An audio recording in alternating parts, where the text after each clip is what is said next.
Hello दोस्तों, आज हम डिस्कस करेंगे सीमेन या स्पर्म से रिलेटेड बीमारियों के बारे में।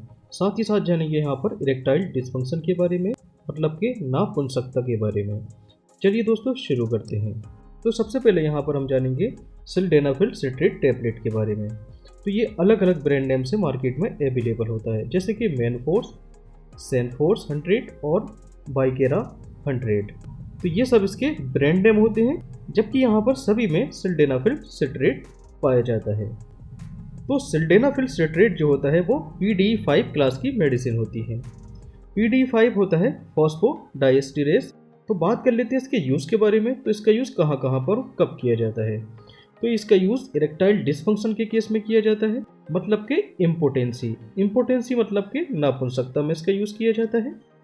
जब यहाँ पर देखिए पेनिस जो है इरेक्ट नहीं हो पाता है, तो इसको हम इरेक्टाइल डिसफंक्शन के नाम से जानते हैं। तो ये टैबलेट रिलेशन बनाने के 1-2 घंटा पहले ले ली जाती है, जिसके कारण पेनिस में जो ब्लड फ्लो होता है वो बढ़ जाता है। तो यहाँ पर पेनिस का कट सेक्शन लिया गया है। तो पेनिस के अंदर जो स्पंजी टिश्यू होते हैं उसको हम बोलते हैं कॉर्पस कैवर्नोसम। तो ये मेडिसिन कॉर्पस कैवर्नोसम जो कि एक स्पंजी टिश्यूज होते हैं, यहाँ पर ये ब्लड फ्लो को बढ़ा देती है, जिसके कारण पेनिस जो है इरेक्ट हो जाता है। और साथ ही साथ ये सेक्सुअल टाइमिंग को भी ये मेडिसिन बढ़ा देती है। अब बात कर लेते हैं इसकी डोज के बारे में। तो ये मेडिसिन 50 से लेकर 100 मिलीग्राम एक दिन में एक ही ये यूज़ की जा सकती है विद मिल्क, मतलब कि दूध के साथ ये मेडिसिन ली जा सकती है। अब यहाँ पर सीमेन और स्पर्म से रिलेटेड कुछ बेसिक इन्फॉर्मेशन के बारे में जानेंगे। तो ये होता है सीमेन। तो सीमेन के अंदर होते हैं स्पर्म और कुछ फ्लूइड मटेरियल। तो यहाँ पर देखिए स्पर्म की मॉर्फोलॉजी दे रखी है। तो देखिए ये नॉर्मल स्पर्म होता है, जबकि जो डिफेक्टेड स्पर्म्स होते हैं वो किस किस टाइप्स के हो सकते हैं। जैसे कि पहला डिफेक्ट जो होता है वो हेड डिफेक्ट होता है। तो यहाँ पर देखिए स्पर्म हेड या तो हाफ होगा या स्पर्म हेड देखिए 2 पार्ट में बट जाता है, मतलब कि बाइफरकेट हो जाता है, या स्पर्म का हेड का जो साइज होता है वो छोटा हो जाता है। तो ये हेड में डिफेक्ट होता है स्पर्म के। दूसरा है मिडल पीस डिफेक्ट। तो ये होता है देखिए स्पर्म का middle piece. Okay, middle piece का ये डिफेक्ट है। तीसरा होता है देखिए यहाँ पर टेल डिफेक्ट।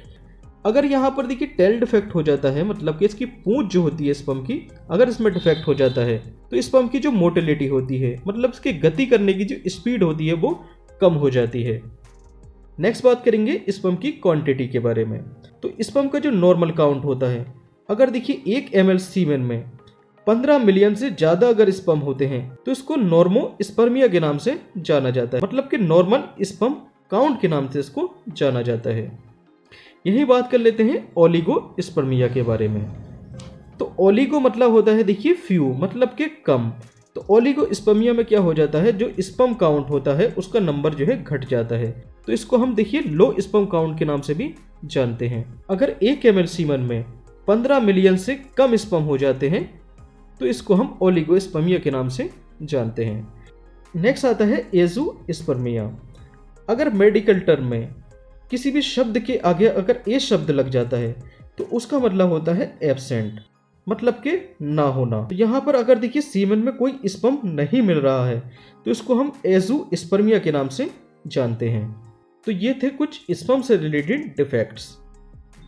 अब यहाँ पर कुछ मेडिसिन्स की बात करेंगे जो कि स्पर्म की थिकनेस, मतलब कि स्पर्म को गाढ़ा कर देती हैं, स्पर्म की क्वालिटी को बढ़ा देती हैं, क्वांटिटी को बढ़ा देती हैं।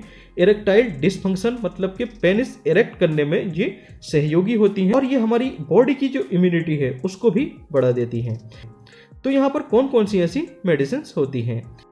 तो पहली मेडिसिन आती है देखिए स्पीमेन, दूसरी आती है कॉन्फिडो, तीसरी आती है अश्वगंधा और चौथी आती है कुर्सेज़ियन। तो इन चारों में से कोई एक मेडिसिन का आप यूज़ कर सकते हैं। तो बात कर लेते हैं पर डे ये कितनी टैबलेट ली जा सकती हैं। तो 2-2 टैबलेट सुबह शाम दूध के साथ ये टैबलेट ली जा सकती हैं। नेक्स्ट आता है देखिए लबूब कबीर। तो लबूब कबीर जो है देखिए पर डे कितना लिया जा सकता है, तो जिसकी मैक्सिमम डोज होती है वो होती है 10 मिलीग्राम। तो पर डे ये लबूब कबीर जो है 10 मिलीग्राम लिया जा सकता है।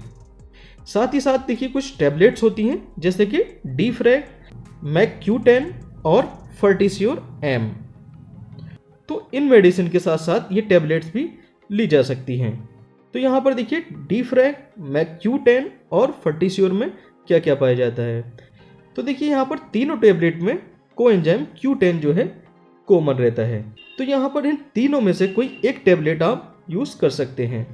अब बात कर लेते हैं इसकी डोज के बारे में। तो पर डे एक टेबलेट सोने से पहले दूध के साथ ये टेबलेट ली जा सकती है। ओके।